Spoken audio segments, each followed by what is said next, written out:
takes flight of the airfield Discovery, and the shuttle has cleared the tower.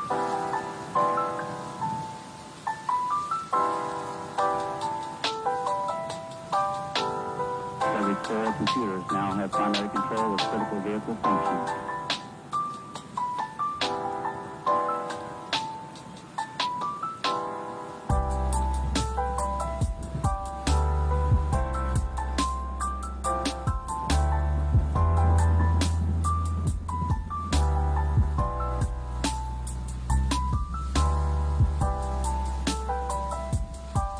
Good morning. This is Vermont Viewpoint on WDEV.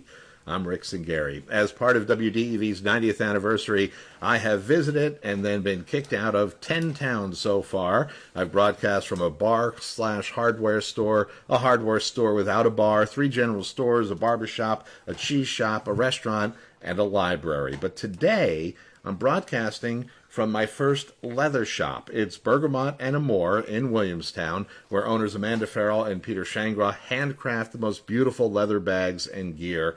And we'll spend the morning getting to meet people who also keep the town running, who make maple syrup and honey, who grow flowers and share the history of this wonderful place. And we'll also learn the story behind Billtown's famous spiderweb farm. But before we get to any of that, let's meet our lovely hosts. Amanda Farrell, welcome back to Vermont Viewpoint. Hey, Rick. Thanks for having us. Oh, thanks for having us. And Peter Shangraw, it's great to have you back on the show as well. Rick. Hey, so Amanda, first of all, tell people what Bergamot Amor is. Sure. So, Bergamot Amor is a small workshop here in Williamstown. We handcraft leather gear. I'm calling it gear because we don't just make purses, which Right. most people think, but we hand make bags, wallets, belts, keychains, literally anything you can imagine out of leather is coming out of our shop. And it's just Peter and I, and for the first time ever, we finally have some employees. No kidding. As of about a week ago, or, well, a little longer than that A couple now. weeks ago, maybe. Yeah, time flies. That's exciting. And the name, where did it come from? Bergamot Amor was based off of my favorite pollinator plant here in Vermont, which is bee balm. Its scientific name is wild bergamot. And Peter's family name, Amor, it comes from his mom's side of the family. And do you pronounce it Bergamot Amor or Bergamot Amor? I always... Well, we put a plus between You the did. two. So I think it's up to whomever wants to call us. You run it's your company. Yeah. What do you say when you introduce it, Peter? Bergamot Amor. Okay, all right. I'll drop the N from now on. There's all these people saying, well, we call it that because... People pronounce it all kinds of different Okay. ways. Yeah, we've Good. got Bergamot armor. You never know. You do not make armor, except if it was out of leather, you would. So, and how did you get started in this wonderful business? A little over a year ago, right? Yeah, it was kind of all by accident. Amanda and I had met in late November of 2020. Started having... The best thing to come out of the pandemic. Yeah, and actually, the business kind of started because of the pandemic, the stimulus checks we were getting. Amanda and I had just started making some things out of some surplus upholstery stuff I had here in the shop, and decided one day that we wanted to make a bag for her computer and just, see if what we could make. We took our stimulus checks, and I bought some materials, she bought some materials, and we whipped up a couple bags, and That's what the stimulus checks were all about, Yeah. and you two put it to great use. yeah. We did. Yeah, and it's the things you make are absolutely beautiful. But Amanda, give us a little quick tour around the shop where we're Yeah. broadcasting from this morning. So the shop is kind of a mess right now. We're preparing for a large event, which we can tell you about in a few minutes. But we have, 7 or 8 different styles, maybe more than that. I know you keep adding. Yeah, there's a bunch of different bags, wallets. We have Woodstock minis that line the ceiling of the shop right now. Lots of Woodstock squires. We have the Craftsberry Common, which is a new little saddle bag, which has been my personal favorite in my everyday purse. And then we have the Biltone Bifold, which is named after Williamstown. Right. And it's a great little gift for Father's Day, which is this weekend, so don't forget that. Yeah, we have items literally everywhere here, even down to branded apparel, which Peter's daughter and my sister and I hand tie-dyed 250 shirts here in the driveway, and they're all completely unique. We even made our own pigments for them and our own colors. So, yeah, there's lots of stuff in here. Well, BergamotAmor.com is where you can go to. While we're speaking, you can check out some of the items. The colors of the bags are absolutely stunning, Peter. Where do they come from? How do you get such beautiful colors in leather like that? So we buy all the leather pre-dyed, pre-tanned, and all the different colors. Amanda is usually the one that picks those out. And I am usually kind of undecided on what the colors really look like. I personally like the boring brown, black or whatever. But some of these pinks and purples, some blues. There's literally every color you could think of. And there is a place for the boring browns, and I have a black bag. Exactly, don't worry, it's not the worst thing in the world. But sometimes you just need that pop of color. You do. Oh, they're gorgeous. They're seasonal for sure. There's a lot of people that buy a purse for the summertime or for Christmas, and they definitely have their purpose. I was pictured with a purple bag this morning, as a matter of fact. Yeah, yeah. Now let's talk about some big events you have coming up. Yeah. So we have been invited by the state of Vermont to vend at Eastern States Expo, or the Big E. Yeah.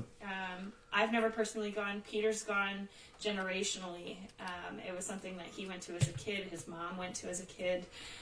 He's brought his children, and we down will in be Springfield, Mass. In Springfield, Mass, we'll be there for the full 17 days in the Vermont building. We'll be lined up with some serious Vermont businesses, some big names. So we're trying to prepare. Will you be able to make bags while you're there, or do any of your work? Or No. Just oh be my vending, goodness, no kidding. This will be the first time taking the show on the road, so we hope that people come and visit us and say hello. So you're ramping up, doing a lot of production right now, I would imagine. Yeah, we're pretty much working 7 days a week at this point. Yeah. Anyone that says they work 40 hours a week when they're self-employed, they're lying. Yeah. They're talking about Monday through Wednesday. Yeah. And then July 16th, you have a great event here. Yeah, right? we're having another open shop here in town, and Amanda's working on getting some other vendors for it. We have a couple different woodworkers, I believe, coming. And we have woodworkers, we have jewelry artists, we have fiber artists, we have so many different people. We have local painters coming. We do a market style setup here, so we invite local crafters to come. We don't take commission or anything off of their sales. We just give them a platform to set up and showcase their work and kind of hang out with us through the day. This time we're actually going to try we always have a food truck, but this time, in addition to food, we're going to try and have adult beverages. So we'll have some sort of libation offerings, which will be really fun. Yeah. And I'm not the only media member to show up this week.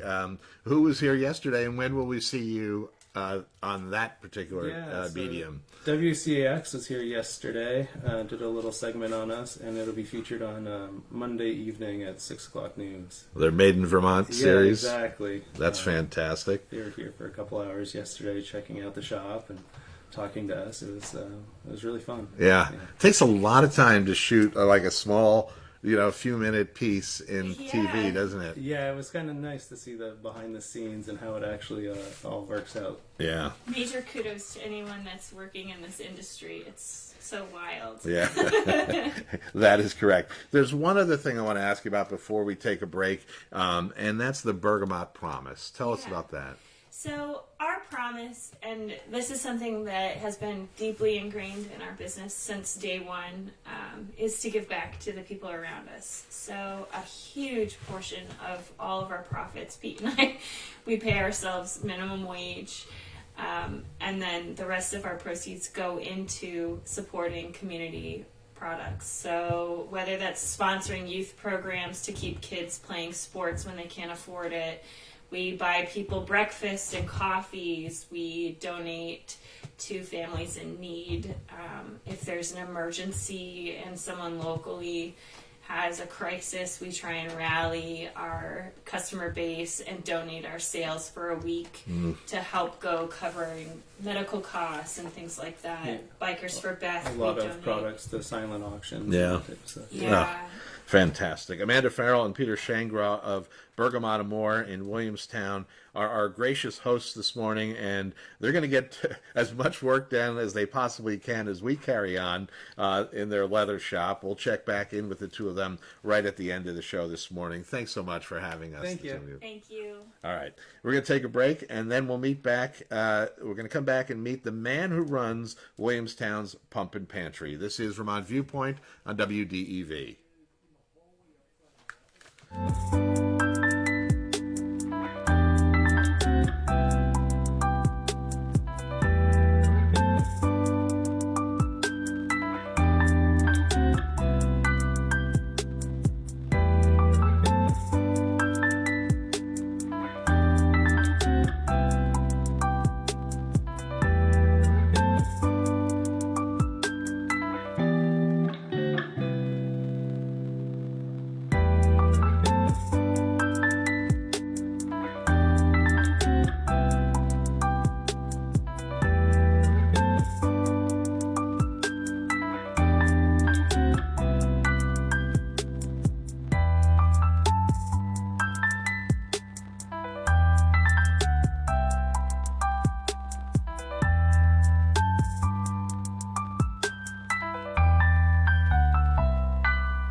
Vermont Viewpoint.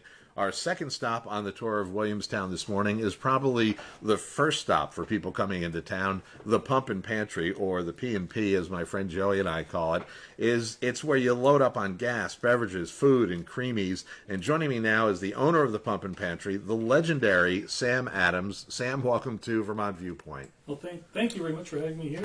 Welcome to Williamstown. Oh, it's great to be back. How long has the Pump and Pantry been around? The store was started in 1989, and I purchased it in 1998. Yep. And we've grown and expanded ever since then with the support of our community. Yeah, it's a really nice big piece of property you have there. First of all, how much property does it sit on? It's on well over an acre. Yeah. Yeah. And then the store itself, you know, a lot of people might think it's a gas station and a mini mart until you go inside, and it's anything but. How big is the store itself? The store itself, the building's a little over 11,000 square feet. Yeah. The store itself is about 7,000. So it is. I mean, do you think of yourself as kind of Williamstown's grocery store? Because it really is certainly that. do. That's what we've become. Yeah. We have a nice 16-foot fresh meat case. Yeah. We have a produce case. Sell all sorts of fresh local baked goods. We have a great deli, as well as a full selection of groceries. Yeah. I was amazed when I was in the other day. You know, I'm not sure I ever strolled around the entire store. I got lost a few times. I had to call for help. It wasn't a spill on aisle 5. It was like we have a lost radio guy down in aisle 5, and it had to be brought back. Yeah, and I did notice it does seem you do a really strong effort to stock local and Vermont products. Yes, we do. I mean, everything, starting with the big guys like Ben & Jerry's and Cabot and Hood and Booth Brothers Milk to local independent bakery products. Those have been a big hit. We've added a lot of that in the last couple of years. I saw a lot there. Peggy's Donuts and Mrs. Martell's. We've had a lot of great things come into the store, and it builds a lot of repeat business. Graham Farms Donuts in Williamstown are kind of like a local legendary product, and that's done great for us. They'll be in a little later today. Good, so yeah. I wonder. Bring you some samples. If not, I'm coming to your store afterwards. And I noticed you mentioned Cabot. You got the Cabot popcorn, which is brand new. That's been so huge; it's sold out right now. We are No expecting more. kidding. We are expecting more early next week. How about that? We've just brought in a couple of new things. They're macaroni and cheese products. Right. They had brought out a few about 6 months ago. They've done great. Now they have a couple deluxe. Yeah, dinners. the premium dinners. Yes. And is it in a box? It's in a box. But it has some richer cheeses in it, and looks incredibly yummy. Yeah, Yeah. the first Good for wave. adults, not just the kids. But this is more of an adult thing. Yeah. Oh well, see, I'm not going to get out of town without stopping at the P&P for that, and also the deli. Tell us about what's on the menu there. Okay. Well, we did a major remodel of our deli just about a year ago. Increasingly focus on fried chicken. That's been chicken tenders were one of our calling cards for a long time. We've really grown that business, and we do fresh fried chicken now. We take fresh chicken, we bread it, batter it ourselves, and fry it ourselves. It's a completely fresh product, and that's been selling extremely well.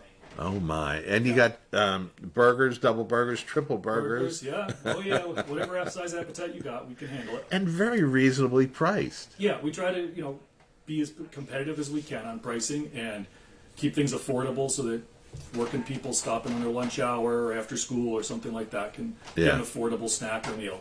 And don't you have some kind of pump and pantry collection of fried this and that? Yeah, What we have is what we that? call the pump and platter, Pump and platter. which is 4 different pints of fried foods put together, and that's a great way to feed your family, have a great for a party, watching a game, something like that. It's a great way to try different items. So you get a pint of fries, a pint of onion rings.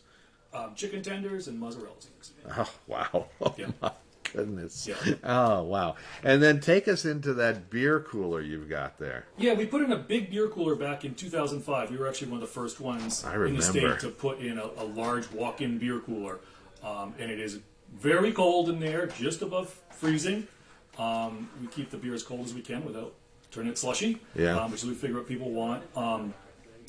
And that's worked out very well for us. We have a huge selection of items in there. One thing we're excited coming up July 1st is we'll be able to carry the ready-to-drink mixed cocktails that were formerly only available in liquor agencies in the state. Right. They'll be available throughout the state, and we are going to be bringing in a great selection of those things July 1st. Oh, that's so exciting. Just in time for the holiday weekend. Yeah, so it was shortly after you put in that beer cooler was the first time I came to the P&P, and my friend said, "Oh, we got to go inside. Go in there." Oh my gosh.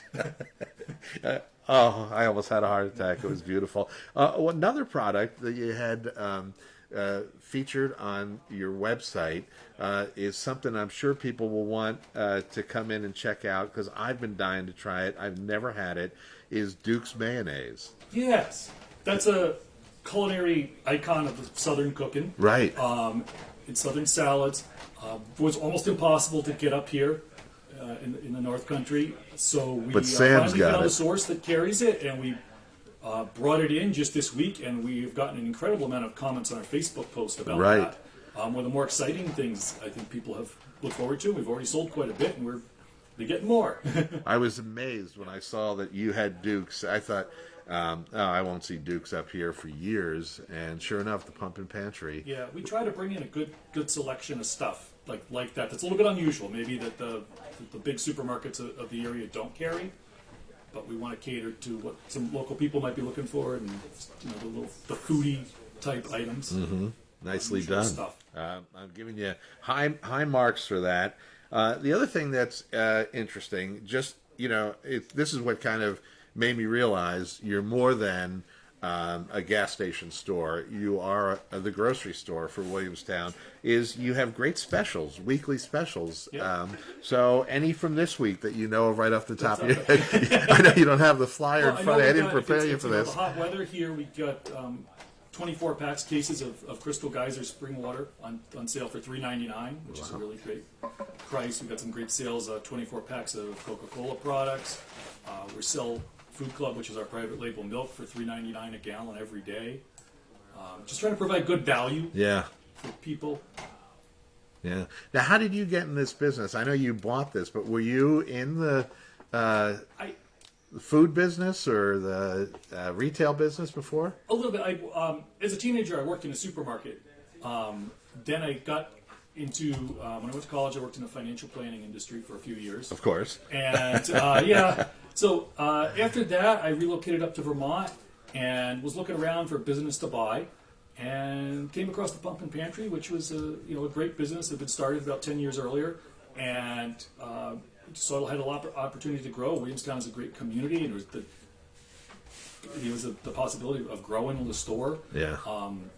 Expanding the offerings and things, and growing along with the community, and that's worked out very, very well for us over the last 20 years. And it's kind of a rallying point, I've noticed. It's a great place to meet. I mean, Yeah. people are there to get stuff or go over and have a creamy, but, whenever you pull in, there's usually 2 or 3 cars together over here, Yeah. and Yeah. somebody's going in to grab some burgers or beer or a creamy, and it's just such a focal point of Williamstown. Yeah, it really is. I think it is like the meeting point Yeah. in town, like you Yeah. said, for people to. And they can Everybody gas knows where it up. is. Yep. I know the creamies are a separate operation, Yeah. but They do a wonderful job, and it is a calling card that brings a lot of people to my store. yeah. I'm going to pitch the cashew sundae, which is incredible. But whenever you talk about the creamies there at the store, people will say, "Oh my gosh, like the small is massive." Yes. Right. Yes. I think a small will feed most adults. Yeah. And yeah. a half, And a half, you could share a small. So be careful when you order. You'll enjoy it, but they are supersized. Let's just say. That's a very good way to put it. Now, one more thing that I noticed when I was hanging in there last week, and it was an incredibly friendly staff. Everyone Yes. seemed to know anybody walking in the door, and if they didn't, it didn't matter anyway. Really congenial place. Yes, yeah, we really have, I think, a great staff of people. That's been one of the keys to our success over the years, is having great people, keeping employees long-term, making them happy, making it a fun place to work, and providing a lot of advancement opportunities. And making it run smoothly. That's the key Yeah. to any business, is you got to have the right people to run it. Any openings right now? Yes, actually we do. We're, Oh. we're always looking. We have a great team, but we're always looking to add a couple more. So, Well, Stephen it's just time Tansey and I, we might hop down and fill out an application You're more than after welcome we're done to. Yes, here. yes, yep. After we have a burger. Yep. All right. What have I missed about the Pump and Pantry? We covered a lot of ground, but you know, I know you can't do much about gas prices right now, but it is. I wish we would. I wish we could. Yeah. It But it is a great place to fill up. It's a great place to fill up. We're always trying to be competitive and offer a great selection of stuff. Race fuel we sell if you're into that kind of thing, as well as conventional gasoline. We have non-ethanol premium at the pump. We have off-road diesel if you're using it for heating oil or farm equipment, that kind of thing. So we try to have something for everybody. It's how many pumps are out there? We have 6 gas pumps and 2 diesel pumps. Gotcha. All right. Sam Adams is the owner of the Pump and Pantry in Williamstown. They've got everything you need, and you can check them out on their Facebook page. Sam, I want to thank you for being on the show this morning. Well, thank you for inviting me. Oh, Glad to be here. Great Glad to having be you up here. We're going to take a break for a CBS News update. Then we'll return to Bergamot Amor, and we're going to meet someone who gave up the Motor City to grow flowers in the Green Mountains. And coming up today at noon, listen to the afternoon news service with Lee Cattell and Brady Farkas. This is Vermont Viewpoint on WDEV.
We're back on Vermont Viewpoint on WDEV from Bergamot Amor on Gilbert Road in Williamstown. Joseph Raycroft was born in Williamstown. Not a household name today, but in the early 1900s, he coached the basketball team at his alma mater, the University of Chicago, to 3 straight national championships, which were actually awarded years later retroactively. That was a Vermonter who moved to the Midwest. Now we'll meet a Vermonter who moved from the Midwest, from Detroit to Williamstown, a normal move. Joining me now is Lou Blouin, co-owner of Dirt Monk Flower Farm. Lou, welcome to Vermont Viewpoint. Hey, thanks for having me. I was really wondering where you're going with that segment. That was, Pretty good. yeah, I have no interest in basketball. I don't know anything about local sports, but that was crafty. You were thinking, oh, if he asked me about national championships, I'm done. I'm not this guy. I have no knowledge of basketball. Well, that's all right. I think you have knowledge of the questions I will ask you about. Fair So, what did bring you and your wife, Nicole, from Detroit here to Vermont? Yeah, I think it was mostly we were looking for a farm. So we were living in Detroit at the time, and like by Detroit. So when you're in Michigan, you have to specify usually when you say, I live in Detroit. Right. Does that mean Detroit? Or does that mean the suburbs of Detroit? But we lived right in the city. Wow.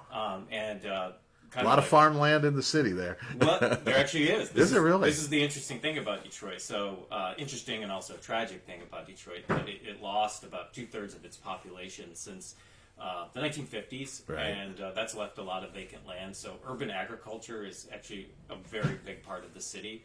Wow. And the city has even like stepped in to allow for that with different zoning laws that allow people to actually farm legally, which is very interesting. We were doing it, actually, we did apply for that sort of status, but we did it just out of our front yard, front and backyard. So we had, I think it was less than 1/10 of an acre city lot that we ripped out all the grass, all the turf grass, and planted flowers. We got interested in cut flowers and then started selling roadside on Saturdays just at our farm stand right in the city. Super fun, and it was our gateway to sort of wanting to take the next step and look for a farm. We looked in southeast Michigan, couldn't really find the right thing, so we expanded the search and found 7 acres in Williamstown, a big old farmhouse that was so old we don't know exactly when it was built. Oh, wow. So, You got to have to carbon date it. Yes, exactly. We had somebody come look at the house because it's a beautiful old post and beam structure.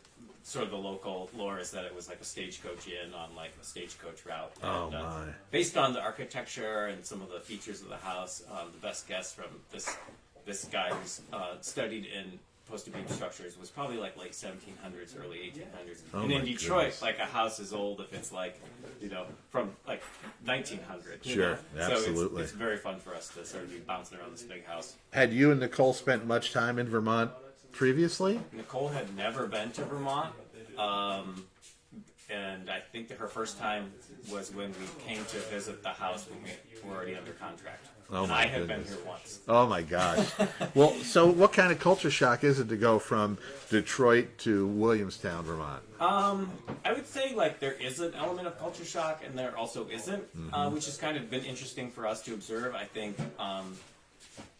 one of the reasons we decided not to farm in the city was, we really like the country, Right. and both of us are from small towns. We grew up in small towns.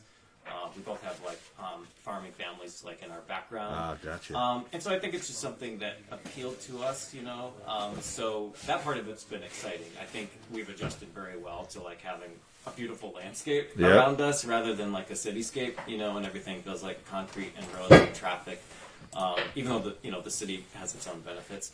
Demographically, it's obviously really different. Yep. A city like Detroit and the suburbs around it, very like diverse. Sure. Like the college where I still work at, the University of Michigan, Dearborn.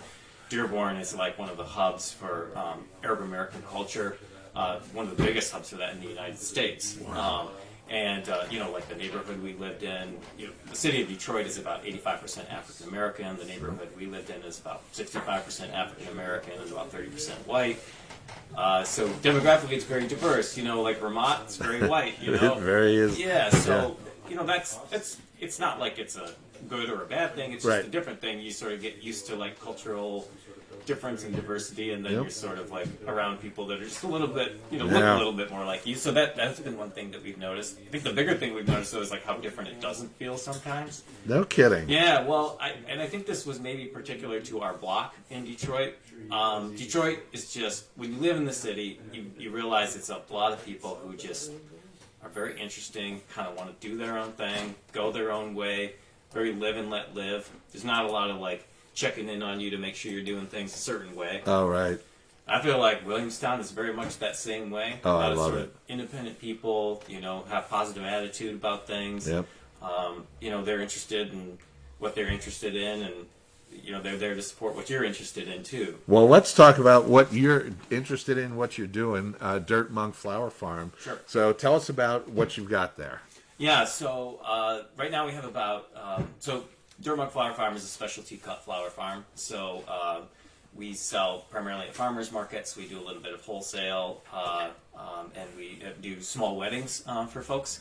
So we grow about 200 plus varieties of specialty cut flowers on the farm, a mix of annuals and perennials. We have about 3/4 of an acre in production for this season, which isn't super large for a flower farm, but it's pretty big for us because Yeah. we were going from about 1/100th of an acre in Detroit to 3/4 of an acre of production. So this season we'll be selling primarily at farmers markets. That's where folks can find us. So we'll be at Northfield Farmers Market on Tuesdays, starting around mid-July. All depends on the weather when the sort of summer flowers start to roll in. Gotcha. We'll be in Waterbury on Thursdays, and then we'll be at Waitsfield on Saturdays. Oh, fantastic. Now, I got to ask, in the winter, what does a flower farm do?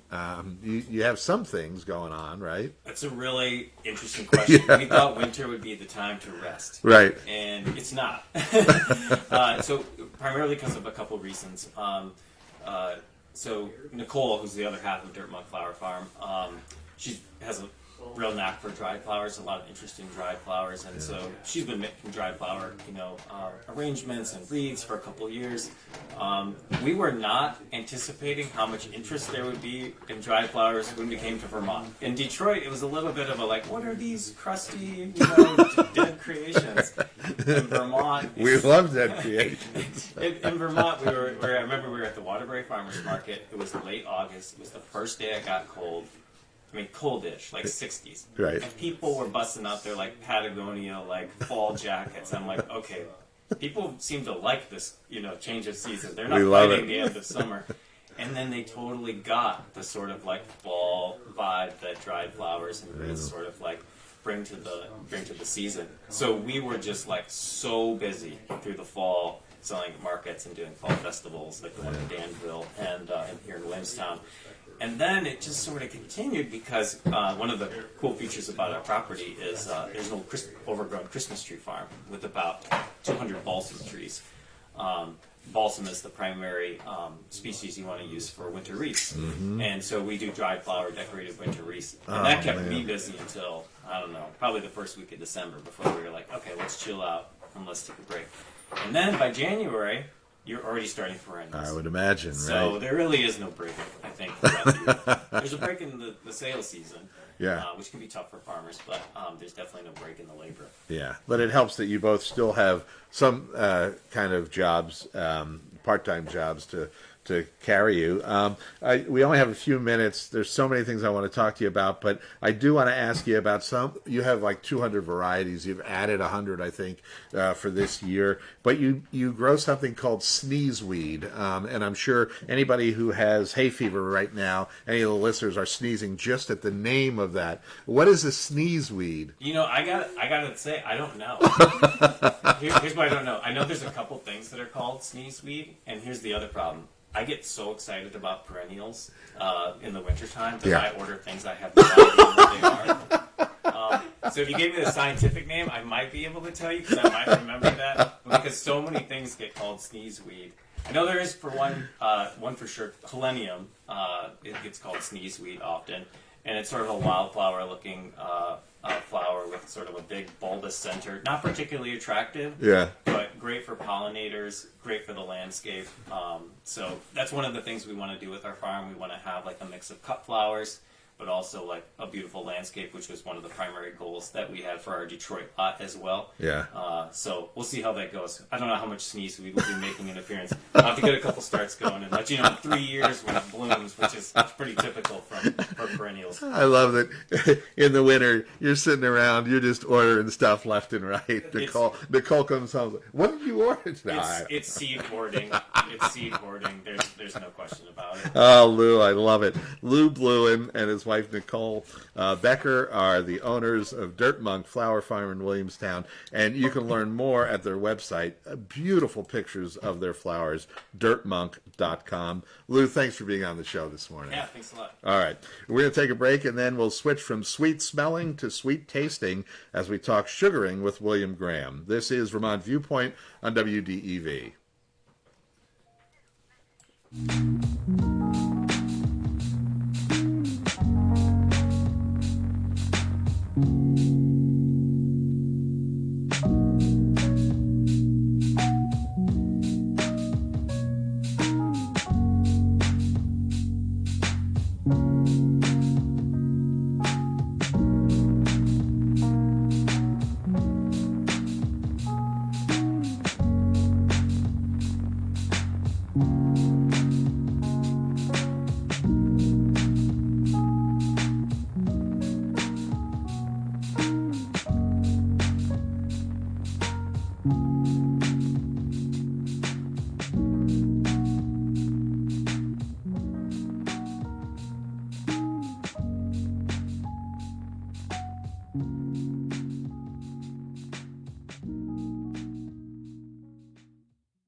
Yesterday on the show, Mark Isselhard of UVM Extension shared the USDA data on how this year's sugaring season went.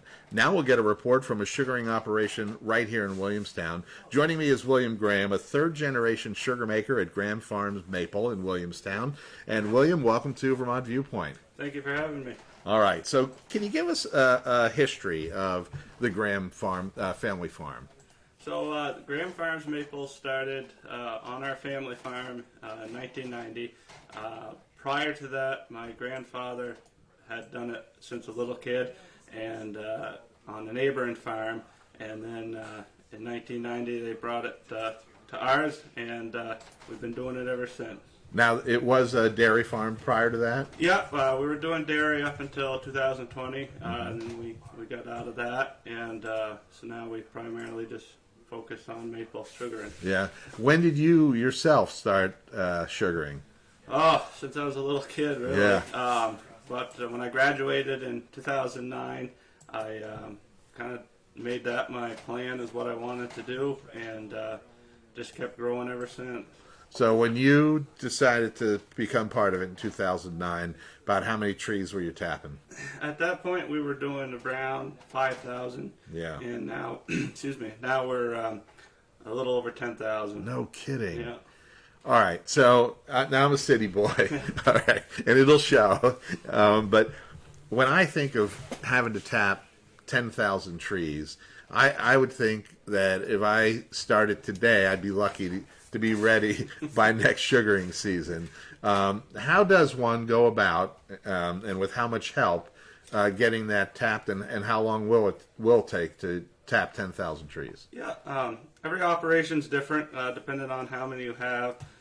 For us, we start right around the 1st of February tapping, and I do have help. My cousin helps me tap, and then I try to hire some help. And yeah, it takes about a month to It get does them take a month. And ready to go. Yeah. Yeah, it's a lot of preparation through the fall and winter to get everything in the sugar house ready to go, so that when you can tap, sap starts flowing by the time you're done. And how big a sugar bush is it in terms of acres to have 10,000 maple trees that you can tap? So we got on our own land, we got miles of woods. But then we rent on our neighboring side of us. We rent a little off of them too. That comes right back onto our land. So yeah, it's miles and miles. And I'm guessing with 10,000 taps, you're not still hanging buckets on 10,000 trees. No, we have switched to all pipeline vacuum. Yeah. No more. We still do some right in front of the sugar house for the kids to tap. Right. But that's about it. Yeah. And reverse osmosis? Yeah, we got the reverse osmosis machine too. We brought that into our operation in 2014. Yeah. Because it was time. Yeah. And How much does that help? Oh, cuts it. I'd say more than half. I mean, No it kidding. really. For the amount of sap we get, it used to take about 12 hours to boil, and now Yeah. Our average boil is about 3.5 to 4 hours. Oh, And still making the same amount of syrup. yeah. So, Oh, that is phenomenal. I Yeah. can understand why. truly is a great. Yeah. Yeah. You have to get to a certain point of production, I would imagine, where it makes sense. But Yeah. once it does, what a difference. What a difference. Yeah. Do you notice a difference in the quality of the syrup in the end? I don't. I noticed that the more you concentrate the sap down, you get a little bit lighter syrup. Yeah. But the more and more you take it down, you do lose some taste, I found. Yeah. And we don't want to do that. So Right. we keep it a pretty even consistency. Gotcha. You have found that sweet spot. Yes. As it were. Now, as I mentioned, I spoke with Mark Islehart yesterday about the yield in Vermont. So how was your season, 2022? Ours was great. We had another record-breaking year this year. I'll be honest, going into the sugaring season, I had my doubts, simply because we had trees at the end of December that almost like on the verge of budding. We had that one warm week in December, so I was really nervous about what would happen. But as soon as it started flowing, we couldn't get it to stop. It truly was a great year. And give people an idea of what it's like during sugaring season for you. You must just be straight out like somebody who's plowing snow. I mean, do you ever get to rest in that season? There's not much downtime, Yeah. especially with doing retail on top of that. And then I'm also the fire chief in town. Yes, so, you are. So it's, there's not much leisure time. You must pray that there's going to be no fires Yeah. from like March 1st to like early April, That's right? exactly what we do. We don't want them, period, but Right. That's right. we try to keep it quiet if we can. All right. Well, you mentioned retail, and you brought a little retail here, and it is the most heavenly scent right now as I stick my nose. And oh my goodness, what I love about different maple operations is you find some fabulous way to present maple, and I can't imagine a more wonderful way than the maple cashews. Yeah. Who came up with this? I mean, I didn't come up with the first maple cashew by any means, but you know, I looked at maple sugar, and it's a very competitive, you know, market in Vermont. Right. And so I wanted to come up with different ways that we could do maple and with other products, and so we came up with the nuts. Our latest product we started in 2009, right before the pandemic. Was the maple cream-filled donut. 2019. Yeah, 2019. Yeah, pandemic hasn't. It feels like it's been going on that long, but oh my god. Yeah, the maple cream-filled donuts have got to be the most unbelievable things I've ever witnessed in my life. So we honestly we just started as one day I was working in the hayfield, and you know, I said, you know, let's try this, and then we tried it, and it just took off from there. So. This is like me trying to figure out what I'm going to make for dinner at night, and I think, well, I got this and that, and then I throw something together and add a little of this and that. You're out in the hayfield, and I think that's a much more productive end result. Those donuts they're unbelievable. Yeah, they're pretty addictive. Yeah. Try making them. Okay, well, that's what I was going to ask. Like, how many do you eat? Do you have to say to yourself, okay, no more than 2 today or something? I mean, yeah, some weeks are worse than others, but no, we if one blows out while you're stuffing it, you set that aside. That's got to be eaten. You can't sell can't it. Throw it away. Right. So. And if you have a bad day in the hayfield, you come back in. Right? It's like, oh, I think I deserve a donut. Right? Yeah. Now, another thing that flatlanders like me are always amazed at is something called pure maple cream, which you brought along. Yep. And explain what this is. This is gold. This is Vermont gold right here. So that is what it says. Is it's pure maple syrup. You boil it down to a certain degree, and then we let it sit for about 12 hours, and then we stir it in the machine, and it comes out with that spreadable consistency. Oh my gosh! Yeah. What do you like to put it on? Not on top of the donuts. Already have the maple cream inside. Oh, anything, bagels, pancakes, Yeah. toast. I mean, it goes great on anything. Oh my goodness, this is great stuff. So, what do you do then the rest of the year? You're a maple farm. Is the retail operation open year round out there? The retail operations year round. We have about 20 different locations throughout Vermont that we have them in. Yeah. We work with a wholesaler as well, and we're just growing every day. And I think you also have fundraisers for people. You found a way that people can make money. Yeah, so we started, that was another idea I had. Out in the hayfield. You need to spend more time in the hayfield. Yeah, I know. Yeah. But, no, it was just another idea that I came up with for local fundraising so that areas, schools or whatever could fundraise and have a local product that they could ship out to family out west or anything like that. Yeah.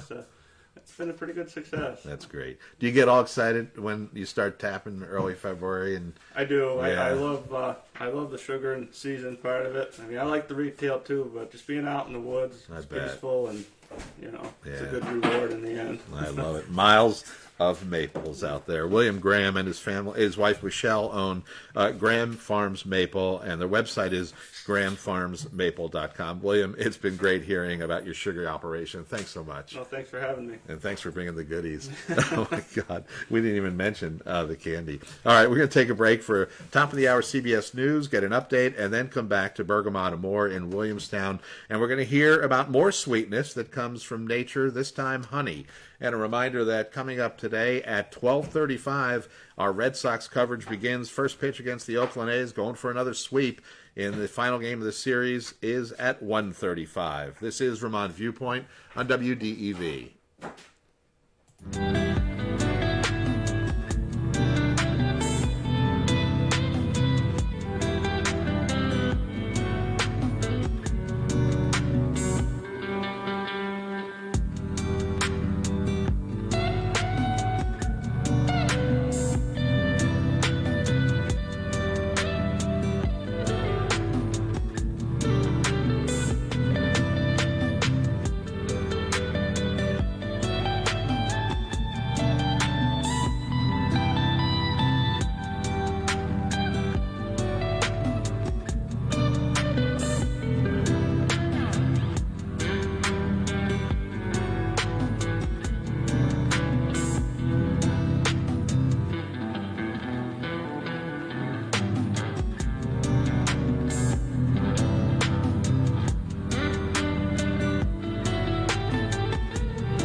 Vermont Viewpoint, live from Bergamot Amor in Williamstown.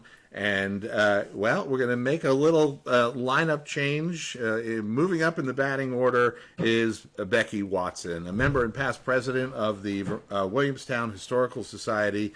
Becky, you've had a busy morning so far, I think, already before you even got here, right? I have. What have you Yes. been doing down at Lotus Lake? Well, I'm also involved with Lotus Lake Camp and Discovery Center, and today we are having 120 7th graders from U32 come for the day of activities, lots of fun, swimming, boating, many, many activities going on, and they have a wonderful staff there. Is this like one of their last days of school? Yes. Oh my yes. gosh. And Amy Molina arranges all of this with my daughter Beth Allen. Beth used to teach at U32, and U32 through all these years have had many programs with Lotus Lake. We used to do a winter survival program with the 7th grade. Oh my. With Discovery Center, our Lotus Lake Discovery Center, which Yeah. is our nonprofit organization. Yeah, before we get to the Yes. history of Williamstown, Yeah, we have a little we time. do. So tell us about Lotus Lake Camp and Discovery Center. The Discovery Center is a nonprofit organization that was started in 1993. And with the pandemic, we have not been able to sustain it. Our director needed to find a full-time job somewhere. So the future of the Discovery Center remains to be seen, but the camp is going strong. 70 years strong. Yes, it'll Wow. be 70 years this year. My father was the original idea behind the camp, and he and his two brothers started it in 1952. And on his death in 1968, my sister Dorothy Martin Milne and her husband John, he was one of our first campers, took over the directorship. They had just been married. And they directed it until 3 years ago. And my daughter Beth Allen has worked into being the director. So it's 3 generations. Oh my gosh. And 70 years. So we are celebrating August 5th. Oh, I love We're it. going to have a concert and a food truck and activities at Lotus Lake. And when you come into Williamstown, where is Lotus Lake? You have to go through the village heading south. Gotcha. And Lotus Lake is 2 miles south. And on the Vermont maps, do you have any idea what it's called? It's Cutter Lake. Yes, it's Cutter Pond. Or Cutter Pond? What's the deal? The Cutters used to be the family that owned it back in the around 1800. Oh wow. And then, of course, some people thought it was called Cutter Pond because they cut ice before the camp was built on the site where there was an ice house, a large ice house, and ice was cut on Cutter Pond to supply refrigerator ice boxes. Yeah, back in the day. So, but the Cutter family did originally own it, and it was named Lotus Lake by my uncle, Hildreth Martin, who loved the story of the Odyssey and how the Ulysses and his men went to the land of the lotus eaters, and they never wanted to leave. Of course, they were probably on drugs, you know, but they wanted to stay there forever.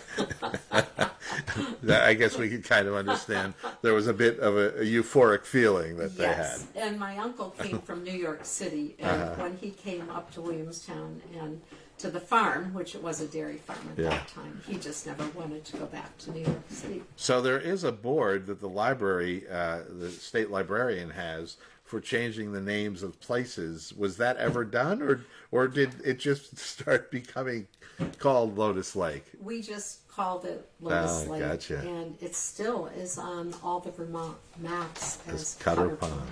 Very interesting. All right, let's get into some Williamstown history. First of all, give us a little background on the Historical Society.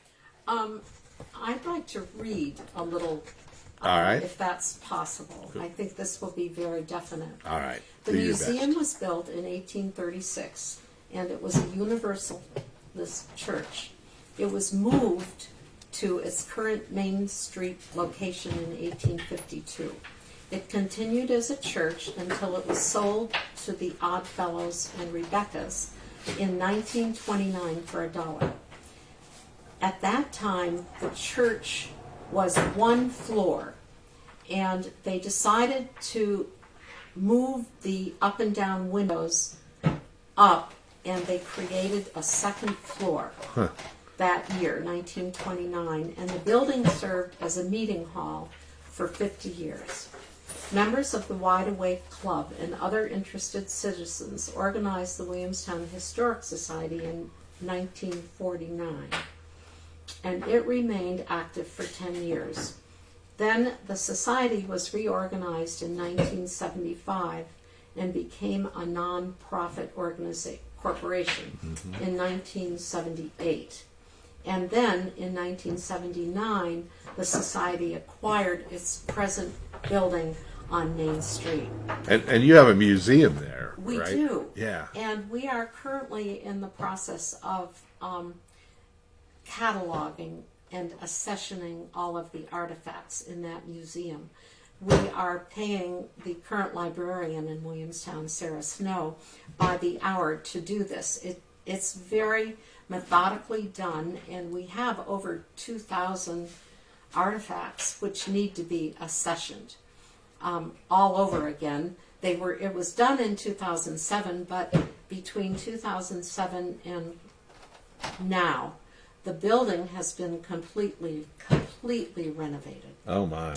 When I first went in there in 2003, you'd walk in the building and you'd see 7 tables and about 30 chairs, and on one wall was Abraham Lincoln and on the other wall was George Washington.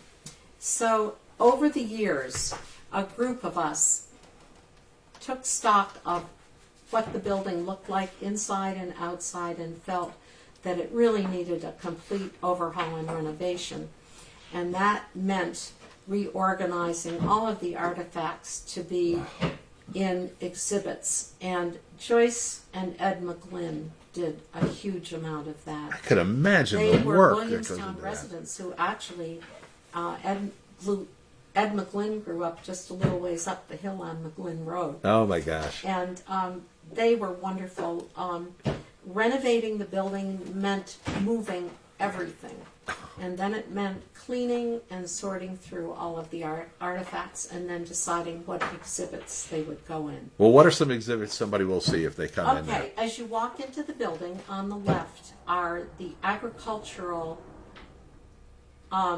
artifacts and the farms that currently we have in Williamstown and that we had 10 years ago. We have lost some of the farms, but we are still featuring the farms of 10 years ago with the families. And the dairy farms is what we're featuring. So that is the exhibit in the hallway as you come in. If you look to the right in the hallway, we invited Barb Chappelle to do a painting. The whole wall is painted with a beautiful old-fashioned maple syrup sugaring scene, complete with horses. And we have maple syrup exhibits of the old taps and the old syrup buckets. And the other thing that hangs on a wall as you come in is a beautiful quilt that was made by the Universal Church folks at the turn of the century. Oh, beautiful. And quilts are a very large part of our exhibit. And when we renovated the upstairs, we took down the old curtains that were covering the windows.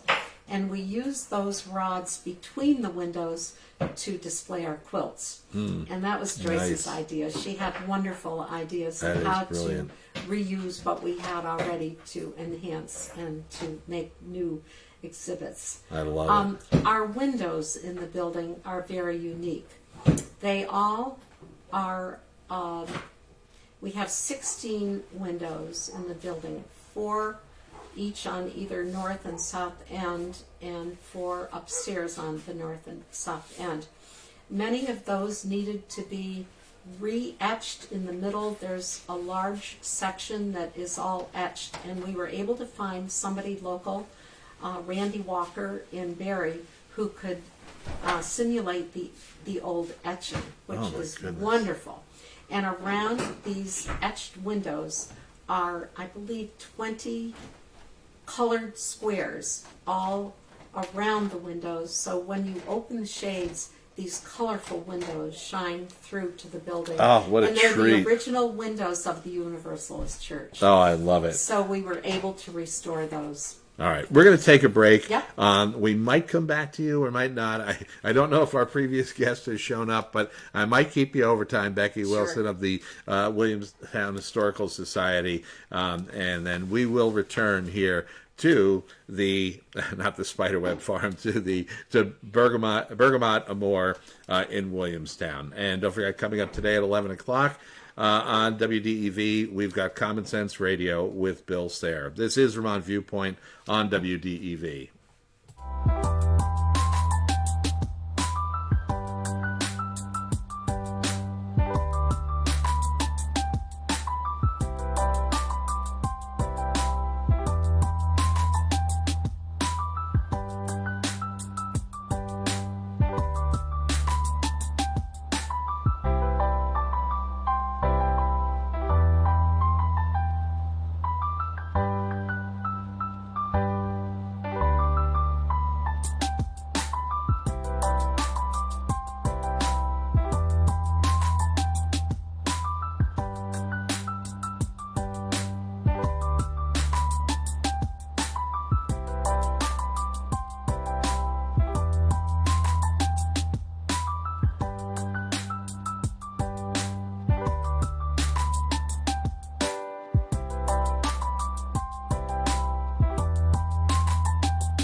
here at Bergamot Amor in Williamstown here on WDEV Vermont Viewpoint, and with me is Becky Watson, just so excited to talk about the history of Williamstown. Becky is a member of the Williamstown Historical Society and past president. And Becky, we probably should back up to what we know about when Williamstown was first settled. In 1784, there were 4 men who came to what would become Williamstown, and they built log cabins. Their names were Cornelius Lind, Joseph Crane, Josiah Lyman, and Penuel Deming. I have to add to this because my ancestor, Aaron Martin, was one of the first founders of Williamstown also. Yeah. And he settled in a home which is now Hebert Road. And there's a wonderful couple living in that house, and they have taken the old house and added to it, along with some other folks who did that. And they love to have visitors to that home of Aaron Martin. So if any of you are listening and you'd like to visit, give me a ring and I'll connect you with those people who would love to have visitors to the Aaron Martin home.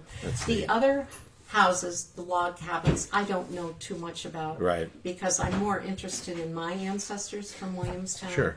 who are also buried in the East Hill Cemetery. And Where'd the name Williamstown come from? that's a really good I know question. the answer. I did my research. Would you tell me? I will. From Great. another beautiful Williamstown, Mass. Yes. Yeah, you knew that. I did, sort of. But I don't like to admit it because usually if you say you're from Williamstown, people go, "Oh, Williamstown, Mass," and I'm like, "No." Almost as good, just doesn't have the big college here Right. like Williams College. Right. Now, one of the people, I mentioned earlier, Joseph Raycroft, who went on to do some great things in college basketball, but one of the other people born here was Thomas Davenport. Tell us about his claim to fame. I just love this guy. We have a very wonderful exhibit on Thomas Davenport, and he was born on West Hill in Williamstown, and he invented the first electric motor. Yeah. And I think to learn more about that would be wonderful if anybody would come and see our exhibit. Yeah, he did it over like in the Middlebury area is where he then eventually had his shop and created the first electric motor. I think he went over into New York State where there was some things happening and he learned, and he comes back to Vermont again over on the other side of the state and invents the electric motor. But sometimes the other folks claim him. Yeah, I But know. we like to claim him. I understand, absolutely. Any other notable Williamstonians that we should discuss? Yes, I think the library, Ainsworth Library. Oh, right. Ainsworth is a very long-time Williamstown name, and Laura Ainsworth married an Ainsworth. And after he died, she was very, very generous with her money. She gave money to Norwich University, and their infirmary over there is called the Ainsworth Building Oh, no at kidding. Norwich. So I think that's a very notable name. Yeah.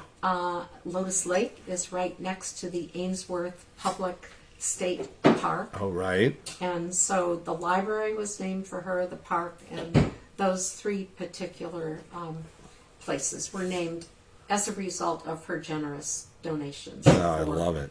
That. Now, before the break, we were touring the museum. I love that you have a museum here in town. Tell us more about what we'll find in the Williamstown Historical Museum.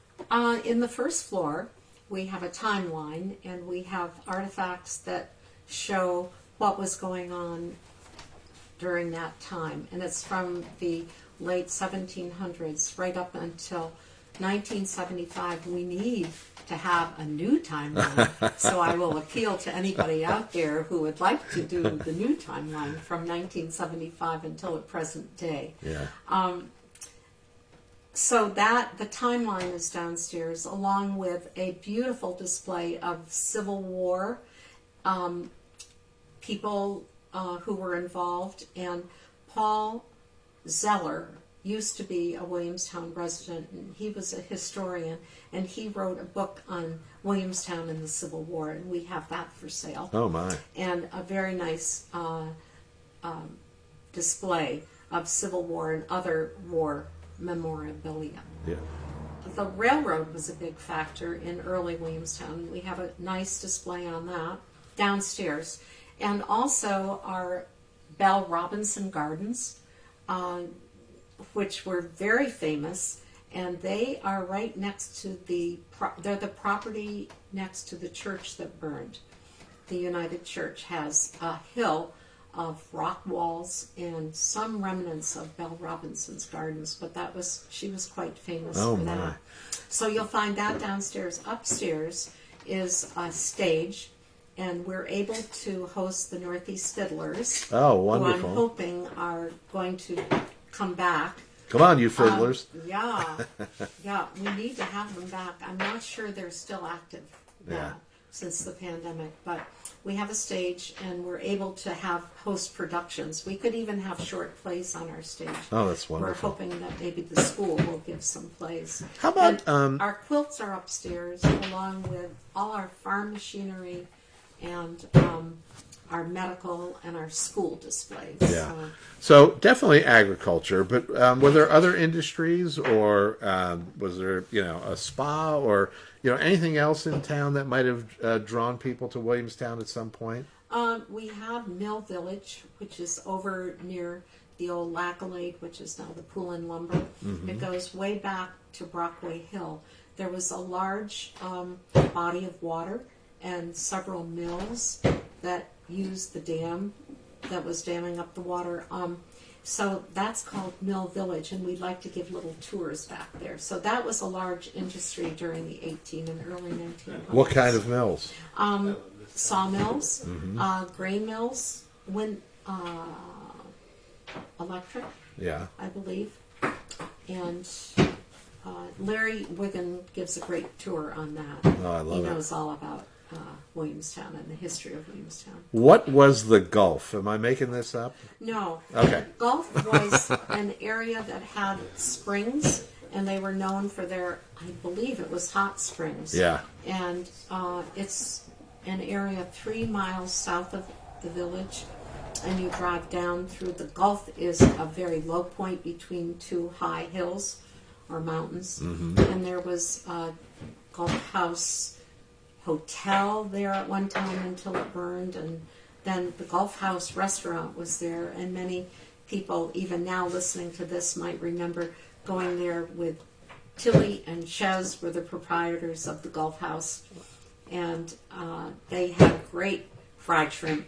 But that is a well-known spot. Yeah. Way back in the past. It's now a private home. Are the springs still?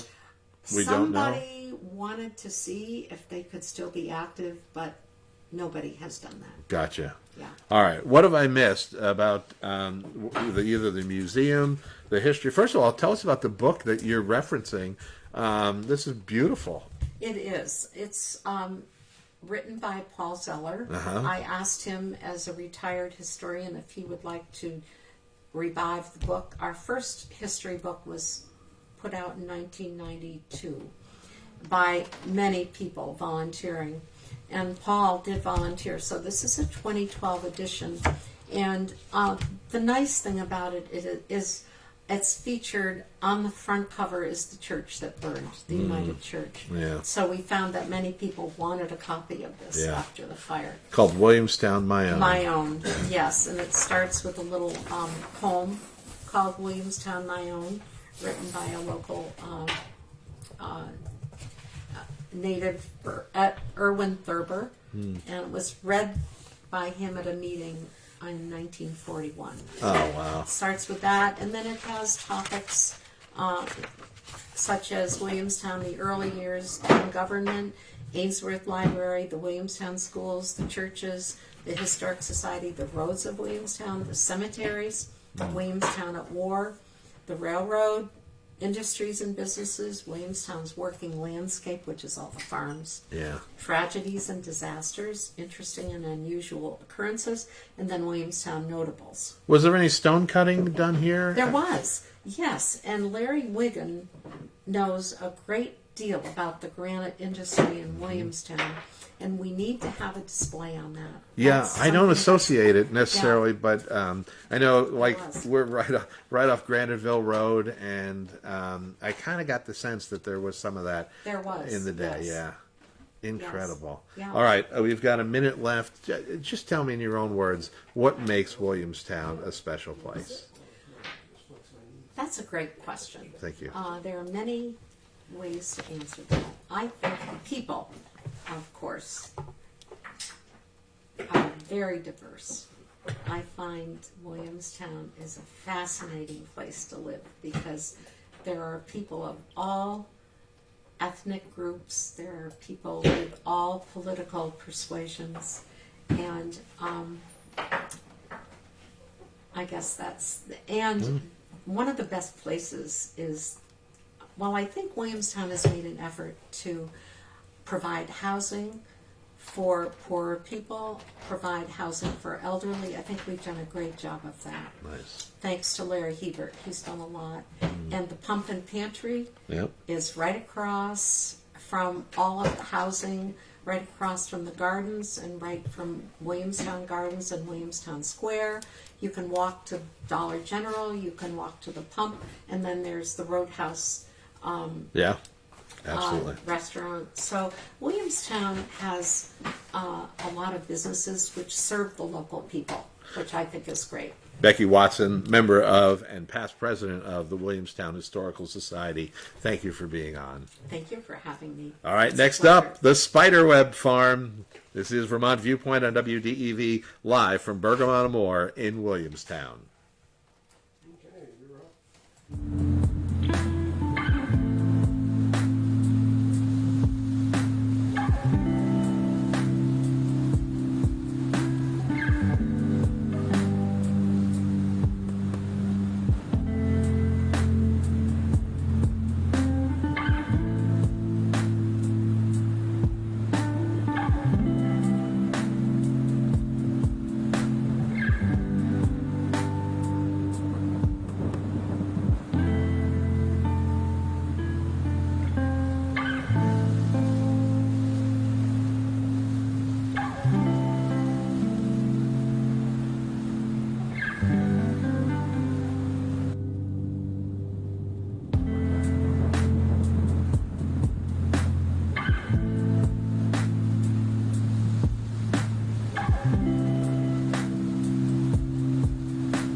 Bergamot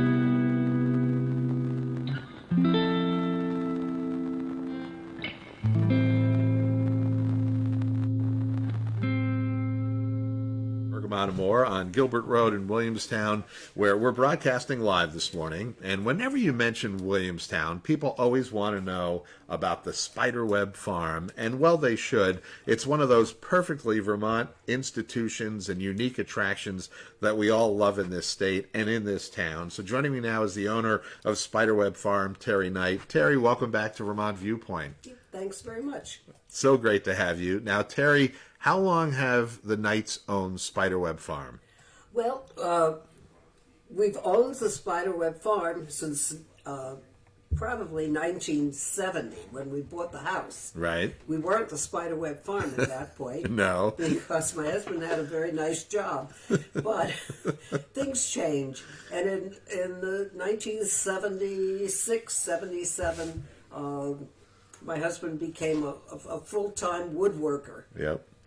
Not by choice, but by necessity. Mm-hmm. And it turned out to be something he fell in love with and turned into a business. Yep. The Spiderweb Farm came into existence about 1978. All right. And that's the closest we've come to when I collected the first spiderweb.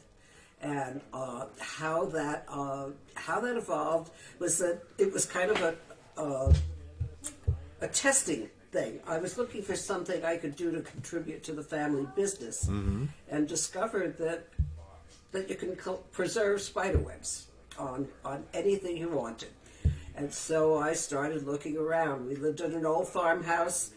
We had animals. There were flies all over the place. We had our house was not in the best of shape, and we had a closed-in front porch that was just I was going to say a beehive of activity, but it was a web of activity. Definitely. We actually had to give up using the front porch because there was so many spiders there, and I at the time was deathly afraid of spiders. Oh no!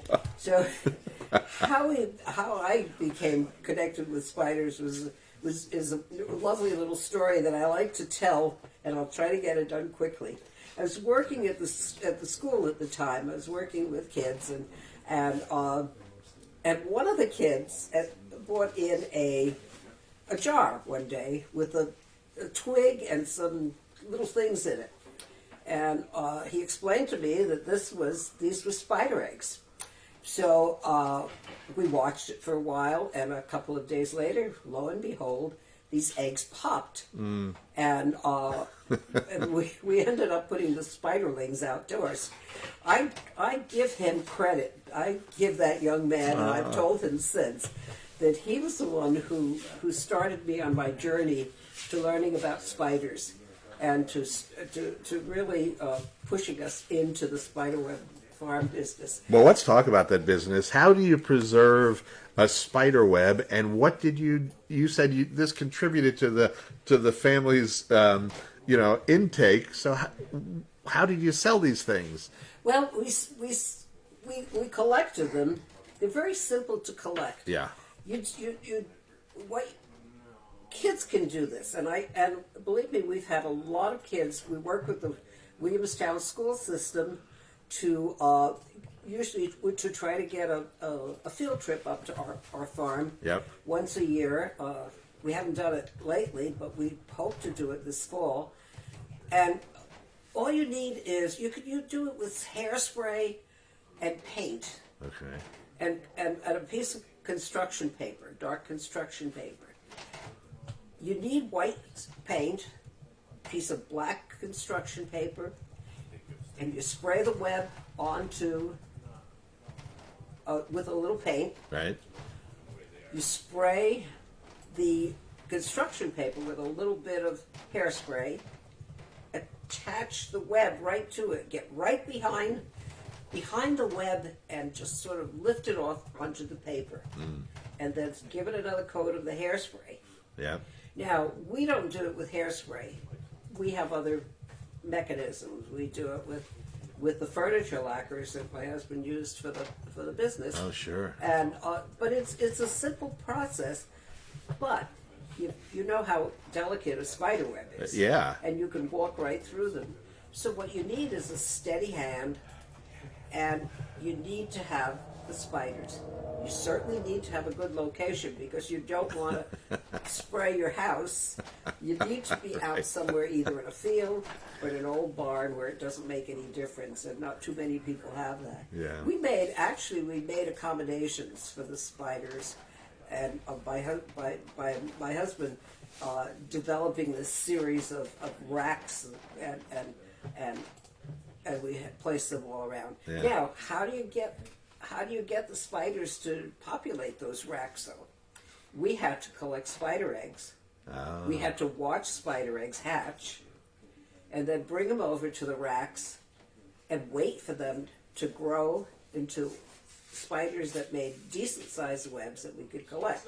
Plus, we wanted the spiders to come back. We didn't want one spider and one web because we didn't want to kill the spider. Right. So how do you get the spider out of the webs? You collect the web and get the spider to come back in. Yeah. That requires a little thought. It requires a lot of care. And Will got to be, I started collecting really just, once in a while, but he really took it to production and collected thousands and thousands of webs, which he just about gave away because we were so anxious to sell them at low prices. They're so scarce now; they're really precious. But what we did was we just developed this process and had to involve the spiders too, because what we wanted was the spiders that were our spiders. Yeah. We didn't want to look for others. We didn't. We were only interested in our setup. We were only interested in what was happening around us. Gotcha. And How have so- the spiders been behaving this year? Oh, they're not doing what they're supposed to be doing. Believe me, they are. Neither the males or females, I think. And it's been a bad year for spiders. Well, this pandemic, it's been wreaking havoc hit them, on too. all of us. I've been getting calls since the middle of March asking when we were going to be open. Yeah. If we're going to be open, we're going to be open in probably after the July 4th weekend. Okay. And it'll be just on weekends. Yeah. We've had an incredible response from people, from tourists from all over the world. Yeah. I just got a call yesterday from someone who's bringing relatives from Sweden in August and wants to come up to the farm. Of course. So it's been a wonderful place for people to come and just see something unique. We got our big push from Atlas Obscura.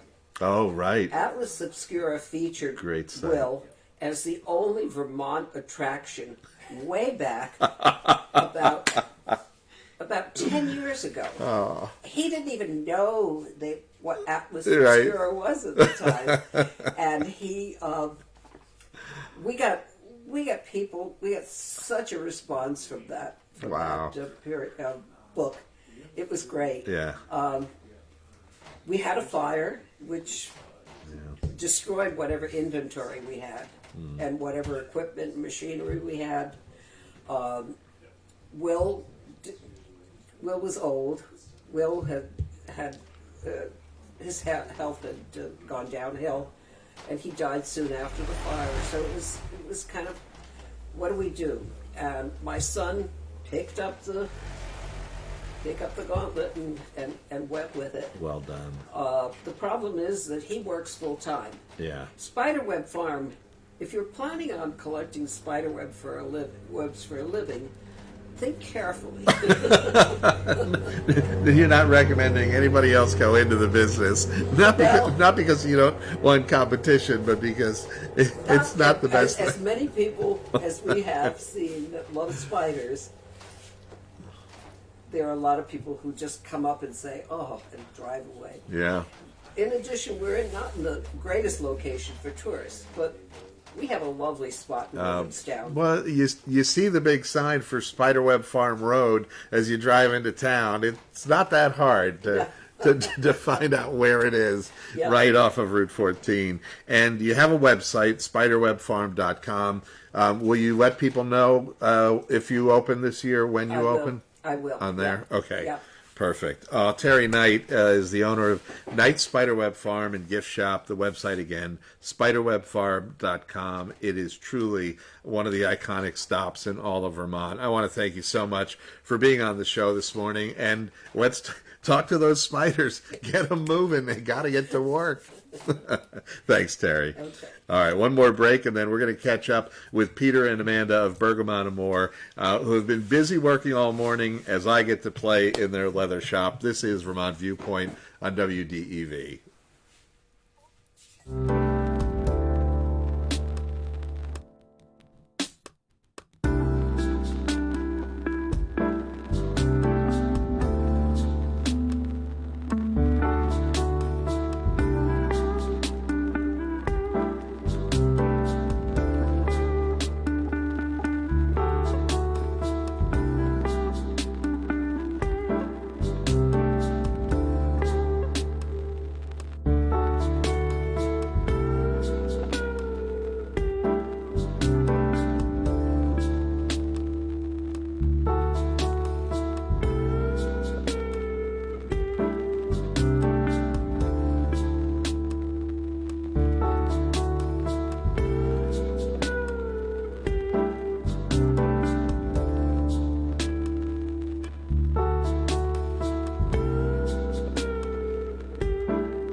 Viewpoint and to Bergamot Amor in Williamstown. We have had a wonderful morning getting to know Billtown, and now it's time to check back in with our hosts, the owners of Bergamot Amor, Amanda Farrell and Peter Shangraw. Peter, why don't you tell people again what Bergamot Amor is, for those who didn't hear your earlier interview? Oh, and I guess I better make sure people can hear you. Yeah, sure. It's a leather shop here in town. We make everything from handbags, wallets, making belts.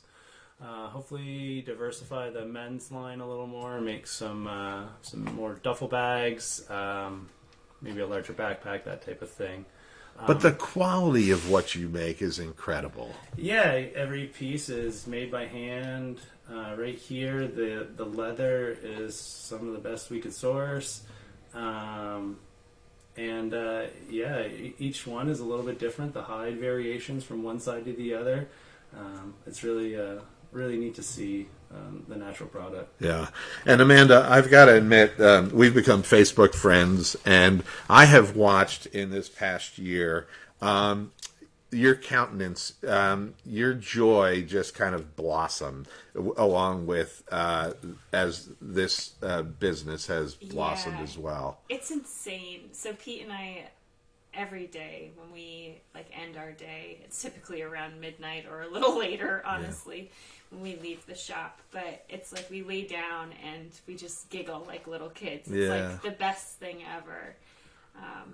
Wondering how we got in this position. It's crazy how quickly things have taken off, and we attribute a lot of our success to just locals and just loving our community. But it really is. There's something that's so tied to who I am as a person in this business, and Pete too. It's like we were meant to do this. You grew up where? I grew up, when I was born in Berlin. I went to Callis Elementary School. I grew up in the woods. And then I went to U32. So when we shifted to middle school, high school, my mom bought a house in East Montpelier Village. So I grew up going to U32. I grew up in the house across the street from Dudley's. So it's just Vermont, I'm so ingrained in that. That's just who I am. And Peter, where you grew up here in town, grew right? Up here on this property. I grew up in this house Oh here. my gosh. Moved away for several years. Traveled through Vermont mostly, and then 8 years ago or so, moved back here and had my upholstery shop, and it was just a quiet little shop. Mostly old men with their old hot rods would stop by and bring their coffee and hang out for a couple hours. And in the last year and a half or so, there's not so many of those guys stopping by. I'm sorry, anymore. guys. But it's been so much fun. There's days that are stressful, but the good days and the laughing outweigh all the stress that we have.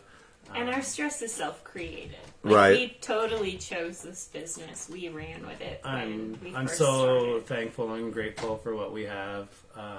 Without our customers, we obviously wouldn't have anything. Without the community, as WDV has pointed out, without the community, you guys wouldn't be around.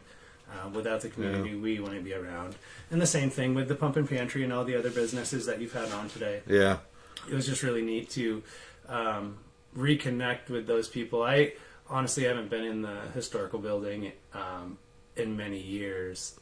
I keep saying I want to go, and talking to Becky, it was just, I have to get down there now. I don't want to leave the town. I feel like I could spend, the next week, out at Lotus Lake and down at the library and eating at the P&P and and definitely the historicals, the museum to see, what this town's all about, because there is this sense of community. I'm getting it every syllable of what I hear. I think it's actually growing too. I feel like we lost that a little bit with technology and social media. I feel like the last 10, 20 years in every community is kind of people aren't talking face to face. They're not meeting in public.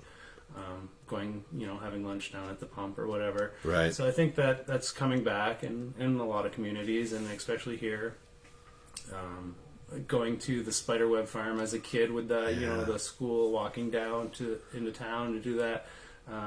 Those are just some of the nice memories I have of this town, and growing up here and raising kids here has definitely been a pleasure. And not many more towns that are that wholesome. Amanda, I noticed it was hard for you to get work done. You were engrossed in just about every discussion we had this morning. I'm a total sucker for it. Yeah. My insides are glowing right now. So are your outsides. Yeah. I mean, it's just percolating. What did you hear this morning that kind of makes you feel even more proud to be part of the Williamstown community? What's so awesome about this community and Vermont in general is, so I'm not from Williamstown. I grew up a few towns over. Sure. But Becky, who was here, her daughter Beth was my soccer coach at U32. Oh my gosh. I graduated with her granddaughter. So we have these like little connections. Vermont has these incredible webs of people I just feel so connected to everyone, and everyone has these amazing businesses or things going on.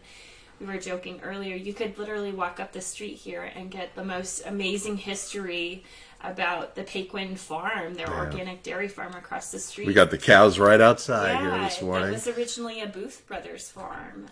So and it has a connection, we're all connected. So it's just Before really the Booth incredible. Brothers, it was actually the Gilbert farm. That's where the road comes from. Oh, right, yeah. Yeah, it's just neat to hear the history of town and to talk to the older generations. The Mr. Wiggins that Becky was talking about he's just full of knowledge about the town and the agricultural side, like she said. And those people, there's not many of them left, and to hear it firsthand is. As you can see in the shop, I'm a sucker for old stuff. Yeah. She got beautiful signs, wonderful old signs all throughout the shop. The old stories and the connections, and connecting A and B together is just really neat. And the Becky Martin up the road is the East Hill Cemetery on Gilbert Road. You go in there, and it seems like half the stones are Martin. So just the connection here, it's deep. Yeah. All right. Let's talk about the open house you got coming up in about 4 weeks. Yeah. So if I get out of your way, you'll actually get things made for that. A month from today, we are going to open up our doors. Traditionally, our shop is by appointment only. Today, we've opened the doors for our people to come in and walk in and see us here in action and shop around for Father's Day. But in a month, we will be having an open house, so we'll have a large amount of inventory available for purchase. Literally everything we make will be on display, and we host other artists. So we'll have anywhere from 5 to a dozen varying Vermont artists and craftspeople that will come and set up tables, and you can shop from them and support their small business. So it'll be really incredible. We'll have some local food, we'll have some local libations, hopefully some music even. Nice. And the yard kind of turns into a market. So you can hang out, have lunch, grab a bite to eat, sit, and we have an incredible view of the mountains here. And other than coming to that and buying online at bergamotamor.com, are you in any retail, or is it? We are not. No we are kidding. consumer direct. Wow. So we welcome people in 7 days a week. You can email us at any point, and we'll try and squeeze you in. We're in here working a lot, so it's pretty often that you'll find us here, even if you swing in and we're not expecting you. We won't shoo you away. The door will be open. So we want people to come in and connect with us and shop. And one more big thing you've got coming up is the Big E. Yeah, the Big E. So the numbers that we were told to expect are nearly 3 million people on foot. Throughout the 17-day long fair. You'll be there the whole time. Which will be there for the whole entire duration. It's really neat. If you've never been to the Big E, it's something that you should experience.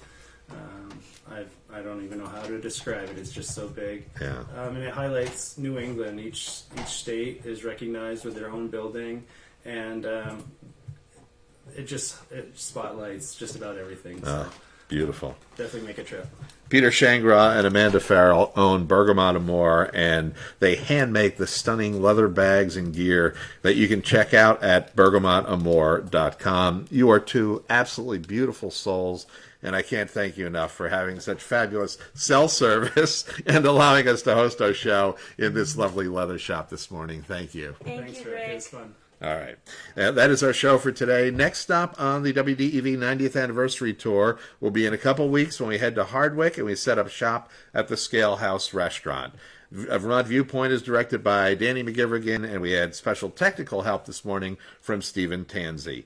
I'm Rick Singari. Tomorrow on the show, we'll catch up with Bob Ney. We'll get ready for the Ren Fair. We'll talk with Rick Pagliari about some great musical events, and we'll chat with Tim Cavanaugh about the movie that he just appeared in.